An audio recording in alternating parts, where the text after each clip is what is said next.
Hi guys, कैसे हो आप सब। मैं हूं आपका होस्ट और दोस्त ईशान महेश्वरी और आप सभी का स्वागत है मेरे यूट्यूब चैनल EM मैथमेटिक्स पर। तो आज के इस वीडियो लेक्चर में हम क्लास 9th CBSE मैथ्स का chapter number 6 lines and angles का लेक्चर नंबर 4 लेकर आए हैं, जिसमें हम बात करेंगे लीनियर पेयर एक्सियम के बारे में।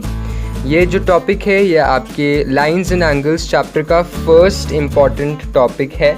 इस टॉपिक को समझने के बाद ही आगे की सारे टॉपिक्स हैं आपको समझ में आएंगे। तो इसी के साथ हम एक्सियम 6.1 और 6.2 भी इसी लेक्चर में कवर करेंगे। तो ये जो लेक्चर है ये पिछले 3 लेक्चर्स के ऊपर बहुत ज़्यादा डिपेंडेंट है। लाइंस एंड एंगल्स 01 में हमने आपको इंट्रोड्यूस कराया था लाइंस एंड एंगल्स चैप्टर से, और साथ ही साथ एक बेसिक अंडरस्टैंडिंग और फील दिलाया था इस चैप्टर की regarding with real life examples. फिर लाइंस एंड एंगल्स 02 में हमने कुछ बेसिक टर्म्स एंड डेफिनेशंस पढ़ी थी जो इस चैप्टर में यूज़ होने वाली हैं। तो ऑब्वियसली वो आज के लेक्चर में भी यूज़ होंगी। तो जिन लोगों ने सेकेंड लेक्चर नहीं देखा वो प्लीज़ देख कर आएँ, क्योंकि आज का लेक्चर सेकेंड लेक्चर में से बहुत ज़्यादा वर्ड्स यूज़ करने वाला है। इसलिए चाहे आप फर्स्ट लेक्चर और थर्ड लेक्चर ना देखें, but second lecture basic terms and definitions आपको आना चाहिए। फिर लाइंस एंड एंगल्स 03 में हमने intersecting and non intersecting lines के बारे में पढ़ा था, और साथ ही साथ डिस्टेंस बिटवीन पैरेलल लाइंस का टॉपिक भी कवर किया था। तो अब हम आए हैं लाइंस एंड एंगल्स 04, जिसमें हम एक important topic linear pair axiom, lines and angles के ऑलमोस्ट हर एक क्वेश्चन में लीनियर पेयर एक्सियम का कहीं ना कहीं इस्तेमाल ज़रूर होएगा, इसलिए ये लेक्चर आपके लिए बहुत ज़्यादा इम्पॉर्टेंट है। तो एज सच इस एक्सियम में से कोई प्रूफ या स्टेटमेंट नहीं पूछी जाती, बट इस एक्सियम का एप्लीकेशन हर जगह यूज़ होता है। तो आपको ये जो एक्सियम्स हम पढ़ने वाले हैं आज के लेक्चर में, इसका प्रूफ एटसेट्रा नहीं याद करने की ज़रूरत। जो इसका रिज़ल्ट है सीधा सीधा आपको वो याद होना चाहिए, या फिर जिसकी स्टेटमेंट्स हैं वो आपको याद होनी चाहिए। तो जिन लोगों ने अभी तक इस चैनल को सब्सक्राइब नहीं किया है वो प्लीज़ इस चैनल को सब्सक्राइब करें और बेल आइकन को दबाएं, ताकि आप मेरे लेटेस्ट वीडियो अपडेट्स जल्द से जल्द देख सकें। साथ ही साथ मैं आपको ये भी बता देना चाहता हूँ कि इस लेक्चर के जो PDF नोट्स हैं उनका लिंक डिस्क्रिप्शन में अवेलेबल है। A to Z जो कुछ भी आज के लेक्चर में हम पढ़ने वाले हैं, लिखने वाले हैं, वो उन PDF नोट्स के अंदर प्रेजेंट होगा। तो आप वहाँ पे जाके डिस्क्रिप्शन में वहाँ पे डिस्क्रिप्शन में आप डाउनलोड कर सकते हैं लिंक थ्रू इन नोट्स को और यूटिलाइज़ कर सकते हैं। वैसे बेस्ट रहेगा कि आप खुद के नोट्स खुद के हाथों से बनाएं, बिकॉज वो सबसे बेस्ट होते हैं। नहीं तो फिर you can download the PDF notes. So without any time wasted, जो लोग खुद के नोट्स खुद के हाथों से बना रहे हैं तो वो जल्दी से कॉपी पेन निकाल लें और हेडिंग दे दें lines and angles 04 linear pair axiom. तो इसमें हम सबसे पहले एक्सियम नंबर 6.1 से, आपके NCERT में भी प्रेजेंट है एक्सियम नंबर 6.1 से शुरुआत करेंगे। इसकी स्टेटमेंट पढ़ेंगे, प्रूफ देखेंगे। प्रूफ किसी भी एक्सियम का जो भी हम करने वाले हैं आज के लेक्चर में एक्सियम, वो नहीं आएगा प्रूफ आपके एग्जामिनेशन में, बट इसका रिजल्ट आपको ज़रूर से याद रखना है। तो एक्सियम 6.1 में स्टेटमेंट क्या है? तो एक्सियम 6.1 में स्टेटमेंट ये है कि एक्सियम 6.1 ये कहता है कि इफ़ अ रे stands on a line, if a ray stands on a line, then the sum of two adjacent angles so form, then the sum of two adjacent angles so form, adjacent angles so formed is equal to 180 degree. When the sum of two adjacent angles, when the sum of two adjacent angles is 180 degree, then they are called linear pair of angles. They are called linear pair of angles. तो ये क्या axiom, ये क्या state कर रहा है? ये axiom state कर रहा है कि जब भी कोई रे एक लाइन के ऊपर स्टैंड करती है तो वो दो एंगल्स बनाती हैं, और ये दो एंगल्स जो होते हैं ये एडजेसेंट एंगल्स होते हैं, और इनका सम जो है वो 180 डिग्री होता है। और हमने lecture number 2 basic terms and definition में पढ़ा था कि जब भी दो एडजेसेंट एंगल्स का सम 180 डिग्री के बराबर हो जाता है तो उन एडजेसेंट एंगल्स को हम लीनियर पेयर ऑफ एंगल्स कहते हैं। इसीलिए मैंने कहा था कि lines and angles 02 basic terms and definitions बहुत इंपॉर्टेंट है, वरना आपको नहीं समझ में आने वाला कि हम क्या बात कर रहे हैं। तो सबसे पहले एडजेसेंट एंगल्स आप सबको रिमाइंड कराते हैं। एडजेसेंट एंगल्स वो होते हैं जो एक कॉमन पॉइंट, कॉमन आर्म और जो नॉन कॉमन आर्म्स हैं वो ऑपोजिट साइड पे लाई करते हैं। इन तीनों प्रॉपर्टीज़ को सेटिस्फाई करते हैं। तो हम अब इस एक्सियम का प्रूफ देखते हैं, और इस प्रूफ में ही हम देख लेंगे कि एडजेसेंट एंगल्स क्यों कहा गया है ये एंगल्स को। तो इन्होंने क्या कहा है कि जब एक रे स्टैंड करती है एक लाइन के ऊपर, तो उसके लिए ऑब्वियसली सबसे पहले हमें एक लाइन बनानी पड़ेगी और उसके ऊपर एक रे को स्टैंड कराना पड़ेगा। सो सबसे पहले हम एक लाइन बनाते हैं और उसके ऊपर एक रे को स्टैंड कराएंगे। तो सबसे पहले ये लाइन बनाई हमने, और इस लाइन को नाम हमने दे दिया ए बी। तो लाइन की रिप्रेजेंटेशन मैंने आपको सिखाई हुई है, अगेन कहूँगा बेसिक टर्म्स एंड डेफिनेशन वाले लेक्चर में। और उसके बाद रे कैसे बनता है, सपोज करो इस पॉइंट पे रे बनाया है, ओ पॉइंट है, और रे को हम ऐसे रिप्रेजेंट करते हैं, एक एंड पॉइंट दूसरी तरफ से वो कहीं जा रहा होता है। इसको पॉइंट को नाम दे दिया मैंने सी। तो एंगल्स कौन से बने, एक एंगल बना ये और दूसरा एंगल बना ये। तो अब जरा ये प्रूफ देख रहे हैं। तो ये एडजेसेंट एंगल्स क्यों हुए, आप देख सकते हो जो ये वाला एंगल है और जो ये वाला एंगल है इसमें कॉमन पॉइंट है ओ। आप जब नाम लिखोगे इन एंगल्स के तो आपको दिख जाएगा कि इनमें कॉमन पॉइंट है ओ। चलो नाम लिख के देखते हैं। इस एंगल का नाम क्या हुआ, इस एंगल का नाम हुआ एंगल ए ओ सी। इस एंगल का नाम हुआ एंगल बी ओ सी। ये एंगल्स के नाम आपने 7th 8th क्लास में लिखने सीख लिए होंगे। तो आप देख सकते हो जो ओ वाला पॉइंट है वो कॉमन है दोनों एंगल्स में, तो कॉमन पॉइंट तो हो गया। उसके बाद आप देख सकते हो कि एक आर्म जो है वो भी कॉमन है, और वो आर्म कौन सी है, ओ सी।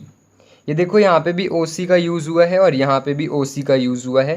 तो ये जो आर्म है ओ सी ये भी कॉमन है।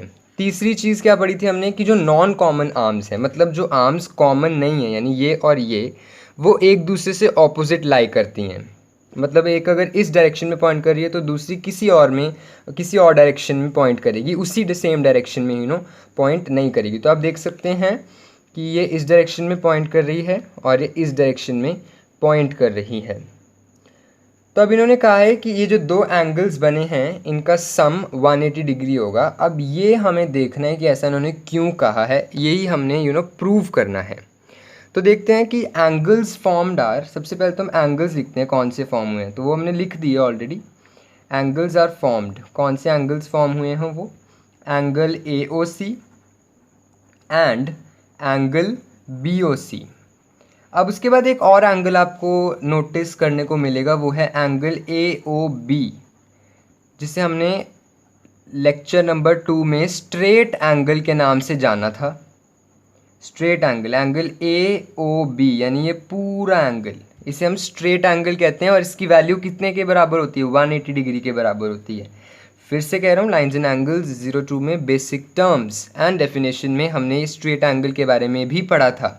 स्ट्रेट एंगल वो एंगल होता है जो स्ट्रेट लाइन बनाती है और इसकी वैल्यू 180 डिग्री होती है। अब जिसको ये विश्वास नहीं हो रहा कि 180 डिग्री क्यों होती है, तो एक डी नाम का इंस्ट्रूमेंट है, आप अगर उसको इस लाइन के ऊपर रखोगे और इस एंगल को मेजर करोगे तो वो 180 डिग्री के बराबर आएगा। ये सब काम आपने 7th 8th में किया होगा वैसे। सो ये जो एंगल ए ओ बी है वो स्ट्रेट एंगल है और 180 डिग्री उसका सम है। तो हम देखते हैं कि जब हम ऐड करेंगे एंगल ए ओ सी को और एंगल बी ओ सी को तो क्या उसका सम 180 डिग्री के बराबर आ रहा है, क्योंकि ये स्टेटमेंट, ये एक्सियम 6.1 तो हमें यही कह रहा है कि जब हम इन दोनों को सम करेंगे एंगल्स को तो इनका सम 180 डिग्री के बराबर आएगा। तो चलो let us see what's the result on adding angle AOC and angle BOC। तो हमें ऐड किया एंगल AOC को और एंगल BOC को, तो हमें क्या मिलेगा? देखो, जब आप एंगल AOC यानी इतने एंगल को एंगल BOC में ऐड कर दो तो आपको ये पूरा एंगल मिल जाएगा, और ये पूरा एंगल का नाम क्या है? Angle AOB। अब इस पॉइंट पे किसी को डाउट आ सकता है, तो मैं एक बार फिर से रिपीट करता हूँ कि जब आप एंगल AOC यानी इतने पार्ट को इतने पार्ट में ऐड करोगे तो ये पूरा पार्ट बन जाएगा, और इस पूरे पार्ट का नाम है एंगल AOB। अभी ऊपर हमने देखा कि एंगल AOB की वैल्यू कितनी है? एंगल AOB की वैल्यू है 180 डिग्री। क्यों? क्योंकि एंगल AOB कैसा एंगल है? वो है एक स्ट्रेट एंगल। सो हम ऐसे लिख सकते हैं कि angle AOC plus angle BOC is equal to 180 degree, क्योंकि इसकी वैल्यू तो 180 डिग्री है। लिख सकते हैं ना? सो इसलिए प्रूव होगी बात, हेंस प्रूव्ड। हेंस जो ये एक्सियम कह रहा है ये बिल्कुल सही कह रहा है, ये एकदम सही कह रहा है कि जो दो एडजेसेंट एंगल्स फॉर्म हुए हैं जब एक रे एक लाइन के ऊपर स्टैंड करती है, उनका सम 180 डिग्री होता है। अब हमने एक और टाइप के एंगल्स पढ़े थे लेक्चर नंबर 2 में, बेसिक टर्म्स एंड डेफिनेशन वाले लेक्चर में, और वो थे लीनियर पेयर ऑफ एंगल्स। उसमें हमने पढ़ा था कि जब दो एडजेसेंट एंगल्स का सम 180 डिग्री के बराबर हो जाता है तो उन्हें हम क्या नाम देते हैं? उन्हें हम नाम देते हैं लीनियर पेयर ऑफ एंगल्स। उन्हें हम नाम देते हैं लीनियर पेयर ऑफ एंगल्स। आप कहोगे कि उन्हें तो हम सप्लीमेंट्री एंगल्स भी कहते हैं। अरे सप्लीमेंट्री एंगल्स होते हैं किन्हीं भी दो एंगल्स का सम, बट एडजेसेंट एंगल्स है लीनियर पेयर ऑफ एंगल्स है एडजेसेंट एंगल्स का सम। आई रिपीट, सप्लीमेंट्री एंगल्स होते हैं कोई भी दो एंगल्स का सम अगर 180 डिग्री के बराबर हो, बट जो लीनियर पेयर ऑफ एंगल्स है वो कहते हैं कि सिर्फ एडजेसेंट एंगल्स का सम 180 डिग्री के बराबर हो तो हम उसे लीनियर पेयर ऑफ एंगल्स कहेंगे। तो हेंस ये एक्सियम 6.1 आपको याद रखना है। फ्यूचर में कोई भी क्वेश्चन में अगर ऐसा दिख जाए कि हाँ भाई एक लाइन है, उसके ऊपर एक रे स्टैंड हो रही है, दो एंगल्स दिए हैं, तो आपको दिमाग में अपने आप आ जाना चाहिए कि इन दो एंगल्स का सम जो है 180 डिग्री होगा। क्यों?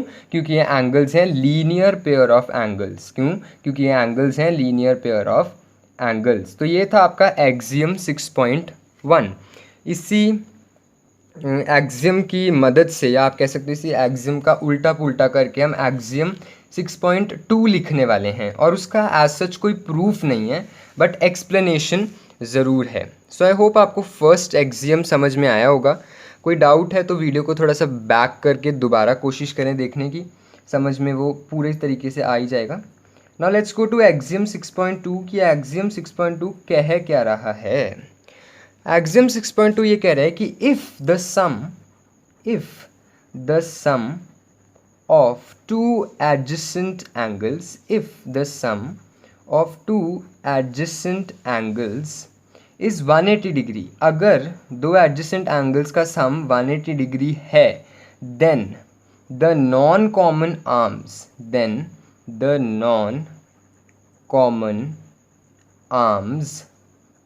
of the angles form a line. Then the non-common arms of the angles form a line. अब इस एक्सियम को समझने के लिए मैं कुछ तीन है ना आपके सामने टाइप्स ऑफ एंगल्स रिप्रेजेंट कर देता हूँ, तो आप उनको देखना और उसके बाद इस एक्सियम को मैं एक्सप्लेन करूँगा। तो फर्स्ट है ये, दूसरा है, अभी ये इनकम्प्लीट है तो पहले ही मतलब पूरा क्वेश्चन सुनना, उसके बाद अपने दिमाग में कुछ भी कहना। ऐसे मत सोचना कि मुझे तो आ नहीं रहा जी, दिस इज़ ऑल पहले सुन लो ढंग से फिर देखना। ये है और उसके बाद ये। अब मैं इनको कंप्लीट करता हूँ। तो ये है ए नाम से, ये है ओ, ये है बी, और इसके बीच में है एक रे, इसका नाम है सी, AOB एंड C। ये है 30 डिग्री, ये है 60 degree. Then we have this as A, this as O, this as B, this as C। This is 60 degree and this is 80 degree. then we have this as C, this as O, this as 55 degree, and this as 125 degree. Again this is line A and this is line B. अच्छा, अब ऊपर वाला यानी axiom number 6.2 हमें क्या कह रहा है कि अगर दो एडजेसेंट एंगल्स का सम 180 डिग्री है तो जो उसके नॉन कॉमन आर्म्स हैं वो एक लाइन बनाएंगे। तो हम देखते हैं कि पहले तो हम देखते हैं कि एडजेसेंट एंगल सब में है कि नहीं, क्योंकि ऊपर वाला एक्सियम एडजेसेंट एंगल कंडीशन रख रहा है। तो हाँ, एडजेसेंट एंगल्स तो मुझे लगता है सब में ही है। क्यों? क्योंकि ये कॉमन पॉइंट है इन दोनों एंगल्स में। ये कॉमन आर्म और नॉन कॉमन आर्म्स अलग अलग दिशाओं में मतलब दिखा रही हैं डायरेक्शन। सेम है इस केस में भी, ये कॉमन पॉइंट, ये कॉमन आर्म, ये नॉन कॉमन आर्म्स अलग अलग डायरेक्शन में है। Same case for this. तो मतलब एडजेसेंट एंगल्स वाली जो कंडीशन है वो तो सेटिस्फाई हो रही है। उसके बाद हम देखते हैं कि 180 डिग्री वाली कंडीशन कौन सेटिस्फाई कर रहे हैं। इन दोनों एंगल्स का सम करोगे आप तो 90 डिग्री आएगा। ये तो नहीं सेटिस्फाई कर रहा। इन दोनों एंगल्स का सम करोगे आप तो कितना आएगा? इसका आएगा 140 डिग्री। 80 + 60 तो ये भी नहीं सेटिस्फाई कर रहा। इसका सम करोगे 125 + 55, हाँ ये 180 डिग्री के बराबर आ रहा है, ये सेटिस्फाई कर रहे हैं। अब अगर ये सेटिस्फाई कर रहा है तो ये कंडीशन भी सेटिस्फाई होनी चाहिए कि जो नॉन कॉमन आर्म्स हैं वो एक लाइन बना रही हैं। तो नॉन कॉमन आर्म एक तो ये है और दूसरी ये है। क्या ये दोनों लाइन बना रही हैं? एब्सोल्युटली यस, ये दोनों लाइन बना रही हैं। इसका मतलब ये एक्सियम जो ऊपर कह रहा था वो बिल्कुल सही कह रहा था। ये एक्सियम ने कहा कि अगर आपको एडजेसेंट एंगल्स दिख रहे हैं और उनका सम 180 डिग्री है तो आपको ये भी साथ में ऑटोमेटिकली दिख जाना चाहिए कि जो नॉन कॉमन आर्म्स हैं वो एक लाइन बना रही हैं। तो वो हमको दिख चुका है। मतलब एक्सियम 6.2 जो है वो बिल्कुल सही बात बता रहा है। अब आपने एक बात नोटिस की, एक्सियम 6.1 जो है वो कह रहा था कि अगर लाइन है उसके ऊपर रे है तो एंगल्स का सम 180 डिग्री होगा। बट एक्सियम 6.2 बिल्कुल सेम बात कह रहा है बट उल्टे तरीके से। वो कह रहा है कि अगर सम 180 डिग्री होगा तो लाइन बनेगी। मतलब दोनों एक दूसरे की उल्टी बात को सच कर रहे हैं। फिर से समझाता हूँ। एक्सियम 6.1 जो है वो क्या कह रहा है? इसने कहा कि अगर लाइन है उसके ऊपर कोई रे है और एंगल्स का सम क्या आएगा फिर? 180 डिग्री। पर एक्सियम 6.2 ने कहा कि अगर सम 180 डिग्री है तो लाइन बनेगी। अगर सम 180 डिग्री है तो लाइन बनेगी। मतलब एक्सियम 6.1 एंड 6.2 जो है वो एक दूसरे की कन्वर्स बातें कर रहे हैं। कन्वर्स इन द सेंस उल्टा पुल्टा बातें कर रहे हैं। बात वो दोनों सेम कह रहे हैं बट उल्टे तरीके से कह रहे हैं।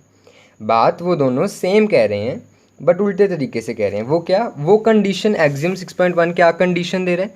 एक्सियम 6.1 कंडीशन दे रहा है कि अगर एक स्ट्रेट लाइन है उसके ऊपर रे स्टैंड कर रही है तो एडजेसेंट एंगल्स का सम 180 डिग्री होगा। सुना मेरे? अगर और तो में ज़रा ध्यान लगना। अगर एक स्ट्रेट लाइन है उसके ऊपर रे खड़ी है तो एडजेसेंट एंगल्स का सम 180 डिग्री होगा। बट 6.2 क्या कह रहा है? अगर 6.2 उल्टा कह रहा है, अगर सम 180 डिग्री होगा तो स्ट्रेट लाइन बनेगी। अगर सम 180 डिग्री होगा तो स्ट्रेट लाइन बनेगी। तो ये अगर तो बहुत कुछ कह रहा है और वो ये बहुत कुछ यही है कि axiom 6.1 and axiom 6.2 are converse of each other. Axiom 6.1 and axiom 6.2 are converse of each other. तो इस इम्पॉर्टेंट बात को भी हमें लिख लेना चाहिए। So let's make a note over here because this is again an important note. कोई ऐसा वैसा नोट नहीं है। फर्स्ट बात क्या है? फर्स्ट पॉइंट हमने क्या अभी भी नोटिस किया कि axiom 6.1 and axiom 6.2 are converse of each other. These are converse of each other. और दूसरी बात क्या है? दूसरी बात अब बहुत इंपॉर्टेंट बात है। Axiom 6.1 and axiom 6.2 are together called as linear pair axiom. तो एक्सियम 6.1 और एक्सियम 6.2 को टोटल मिलाकर हम कहते हैं लीनियर पेयर एक्सियम। तो एक बारी फिर से रिवाइज़ कर लें।